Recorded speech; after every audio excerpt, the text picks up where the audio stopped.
English speaking. Why do we need to speak English language? Actually, English is just a medium to express our thoughts. English एक medium है हमारे thoughts को express करने के लिए. So why do we need to speak English language? Because अगर हमारे पास एक लैंग्वेज है बोलने के लिए, वो चाहे मराठी हो, हिंदी हो या फिर पंजाबी हो, सो वाई डू वी नीड? सो आपको अगर इंग्लिश को सीखना है तो आपको सबसे पहले आपको वाई आइडेंटिफाई करना पड़ेगा. इंग्लिश इम्पॉर्टेंट क्यों है? क्योंकि सोसाइटी में ऐसे कहा जाता है कि अगर आपको इंग्लिश अच्छे से आती है then you are a well mannered and well educated man. So actually it's a misconception, एक मिसकंसेप्शन है, बट इट्स ट्रू, ये सच है.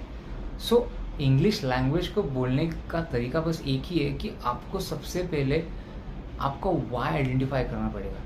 Your why should be strong so that you will able to speak English language. आपका why strong होना चाहिए कि क्यों मुझे इंग्लिश लैंग्वेज सीखनी है. So work on your why. Just have a piece of paper and write down your why. Why do I need to speak English language and why do I want to speak? Okay, then first important thing and that is eagerness. आपकी उत्सुकता matter करती है English language को सीखने के लिए. Actually मुझे आज भी याद है जब मैंने इंग्लिश की शुरुआत की थी 11 अक्टूबर 2022. 2 साल हो गए. It's been 2 years journey. So मैं तब actually I wasn't able to speak even single sentence, even single word. मैं तब एक सादा सा एक वर्ड भी बोल नहीं सकता था, एक लैंग्वेज, एक शब्द भी बोल नहीं सकता था तब. That time actually it was my dream to speak English language, but right now I am living that dream. वो इसलिए पॉसिबल हुआ क्योंकि जब उसके प्रति जो मेरा पैशन था, जो मेरा जुनून था, जो मेरी एक्साइटमेंट थी, वो सारी चीज़ों की बदौलत एक्चुअली मैंने सारी चीज़ें सीखी. और दूसरी चीज़ जो मैंने अप्लाई की वो है, सबसे पहले जो भी मैंने जो चीज़ें सीखी है उसको मैंने डायरेक्टली अप्लाई किया. सो उसका मुझे बेनिफिट बहुत ही जल्दी मिल गया. सो आप जो भी कुछ सीखते हो उसको डायरेक्टली अप्लाई करो. आपके पास उत्सुकता होगी तभी आप कुछ नए नए वर्ड्स सीखोगे, नए नए सेंटेंसेस सीखोगे, नए नए फ्रेजेस सीखोगे. So you have to create your eagerness, passion, your आपका जुनून, आपकी एक्साइटमेंट, वो सारी चीज़ें मैटर करती है. Now I am giving you 21 days challenge. Actually मैं आपको एक 21 days का चैलेंज देने वाला हूँ. वो चैलेंज ये है, सबसे पहले आपको क्या करना है, इधर इंग्लिश और नथिंग. लगातार 21 दिन के लिए आपको बस इंग्लिश बोलनी है और कुछ बोलना नहीं. आपके घर में आज ही आपको बोलना है. आपके घर में आपको आज बोल दो कि मैं अब से लगातार 21 दिन इंग्लिश बोलने वाला हूँ, इधर इंग्लिश और नथिंग. मुझे जो भी चाहिए होगा मैं इंग्लिश में बोलूँगा. अगर मुझे वो बोलना नहीं आएगा तो मैं अपनी बॉडी लैंग्वेज से शो करूँगा. If you want water then it's like that. If you want some food then it's like that. So अगर आपको इंग्लिश आती है तो आप इंग्लिश बोलो, अदरवाइज आपके बॉडी लैंग्वेज से एक्सप्रेस करो, बट इधर इंग्लिश और नथिंग. नेक्स्ट चीज़ जो आपको करनी है वो करनी है कि आपको लगातार 21 दिन कम से कम एक मूवी या फिर एक डॉक्यूमेंट्री देखनी है.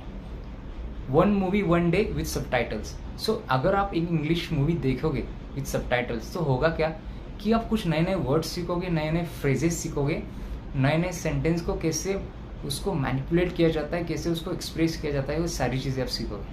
नाउ द थर्ड वन जो आपको करना है कि आप जब भी जहाँ भी जाते हो वहाँ पे आपको इंग्लिश लैंग्वेज बोलनी है. कहीं भी, whether you go in showroom या फिर मॉल, 24 आवर मेडिकल, आप कहीं भी जाते हो वहाँ पे आपको क्या करना है, इंग्लिश लैंग्वेज का यूज़ करना है. तो उसके लिए आपको ना एडवांस में कुछ क्वेश्चंस आपको प्रिपेयर करने हैं. For example, how much is this, what's the price, I just want this in black. So आपको सबसे पहले एडवांस में प्रिपेयर करना है कि आपको क्या बोलना है. Do you have this one in black colour. So it's like that. So आपको पहले प्रिपेयर करना है, तब जाके आप वहाँ पे आप एक्सप्रेस कर पाओगे. नाउ फोर्थ जो आपको चौथी चीज़ करनी है वो ये करनी है, आपको कम से कम रोज़ 10 पेजेस पढ़ने हैं. हर रोज़ लगातार 21 दिन के लिए 10 पेजेस पढ़ने हैं. अगर आपके पास इंग्लिश बुक नहीं है तो आप इंग्लिश बुक लेके आओ, वो चाहे कुछ भी कोई भी हो, आपकी फेवरेट नॉवेल हो या फिर एक ऑटोबायोग्राफी हो या फिर नॉन फिक्शनल और फिक्शनल बुक हो, सो उसको लेके और लगातार 21 दिन के लिए आपको कम से कम 10 पेजेस पढ़ने हैं. So I hope actually this video is beneficial for you. So just work on that, जो भी मैंने आपको जो चीज़ें सिखाई है, because when your ideas are hot and emotions are strong, then you have to apply all those things.